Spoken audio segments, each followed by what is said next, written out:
कोलकाता का तरफ से। कोलकाता की तरफ से। तो कोलकाता से बॉर्डर क्रॉस कैसे करने दिया आपको?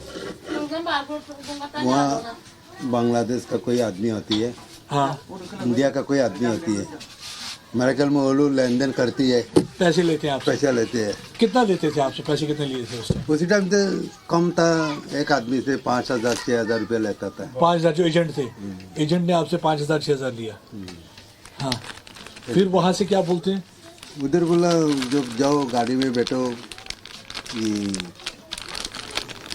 वहाँ मुसलमान बहुत है, वहाँ तुम्हारे को सुकून मिल जाएगा, कहीं न कहीं तुम्हारे को ठिकाना मिल जाएगा, वहाँ फिर रहो, काम शाम करके खा सकता है। जब अपना मुल्लू में जब हम लोग दर बेदर हो गया था, जो हम लोग को रहने नहीं दे रहा था, फिर यहाँ आए। तो आप कलकत्ता से जब क्रॉस करके आते हो, वहाँ वो BSF ये सब कुछ नहीं होती?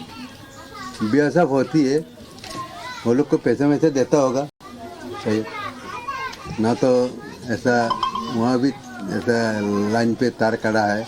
हाँ, तो कैसा पार हो सकता है? इनसे उनसे बात होगा, इधर का आदमी से उधर का आदमी बात होगा। हम लोग को तो इतना वाकिफ नहीं था। हाँ। पैसा तो लेता। तो आपको उस टाइम जब आप आए तो आपने फिर कोलकाता में रुके थे आप? नहीं रुके थे, जब हम गाड़ी में बैठा था, जब हम यूपी में आया था। आपको वहाँ से यूपी भेज दिया? नहीं, वो लोग कैसे भेजा, हम लोग को तो सिर्फ गाड़ी में बैठा दिया था। फिर हम लोग वहाँ से यहाँ, वहाँ से यहाँ बहुत तड़पाने का बाद पर यहाँ तक पहुँच गया था।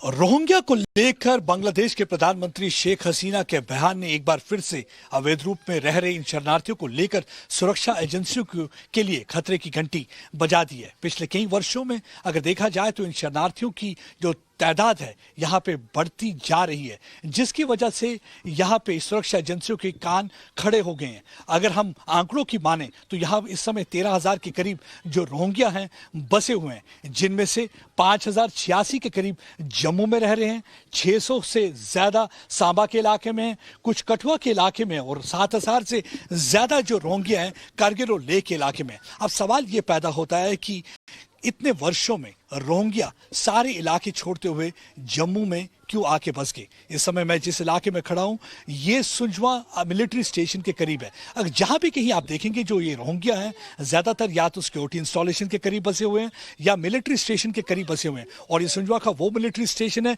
जहां पे 3 फिदायीन हमले पिछले कुछ वर्षों में हो चुके हैं।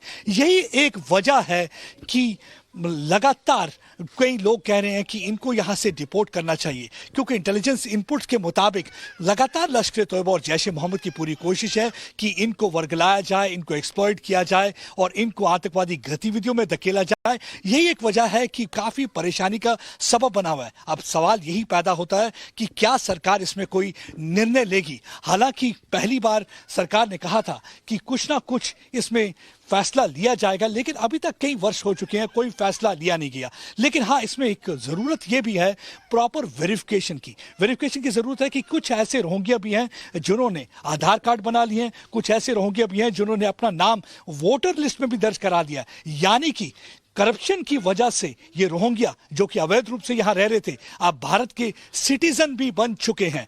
यहां पे ये देखना होगा कि कौन सरकारी अफसर हैं जो इन्हें मदद कर रहे हैं। अगर सरकारी अफसर मदद नहीं कर रहे, क्या वो फेक बनाए हुए थे, इन्होंने खुद बनाए हुए थे? हमने कुछ लोगों से यहाँ पे बात की और हमें पता लगा कि हाँ, कुछ लोगों ने यहाँ पे जो है आधार कार्ड भी बनाए हुए हैं, लेकिन कुछ लोग कह रहे हैं कि हम यहाँ पे सिर्फ यूनाइटेड नेशन का जो हमें कार्ड मिला हुआ है उसी कार्ड के तहत हम यहाँ पे रुक रहे हैं। लेकिन सुरक्षा एजेंसियों के लिए परेशानी का सबब है, क्योंकि ज्यादातर या तो मिलिट्री स्टेशन सुंजवा के पास हैं, या तो सरहदी इलाका सांबा या कठुआ के पास रह रहे हैं, या पुलिस लाइंस के करीब रह रहे हैं। तो इन इलाकों में आके किन लोगों ने इनको बसाया, कौन इनको वहां से सरहद पार करके लाया, किन लोगों ने इनसे पैसा लिया, कौन इनको लेके यहां पे बसा के गए हैं, ये सारे सवालात हैं। और मेरे ख्याल से इस पे पूरी तरह से एक तहकीकात होने की ज़रूरत है, और यही सवाल लगातार उठता आ रहा है, क्योंकि जिस तरीके से शेख हसीना ने भी अपने उस बयान में बताया कि ये किन किन कारनामों में मुलव्विस हैं जिसकी वजह से उनके लिए भी ये खतरा बने हुए हैं। तो यही बात है, भारत के लिए भी इस समय ये बहुत बड़ी चुनौती बना हुआ है, सुरक्षा एजेंसियों के लिए खास करके, क्योंकि ये जम्मू कश्मीर का इलाके की बात करें तो ये सरहदी इलाका है, यहां पे इनका बसना कोई इत्तेफाक नहीं हो सकता। अमित भारद्वाज के साथ प्रदीप दत्ता, टाइम्स ऑफ भारत के लिए।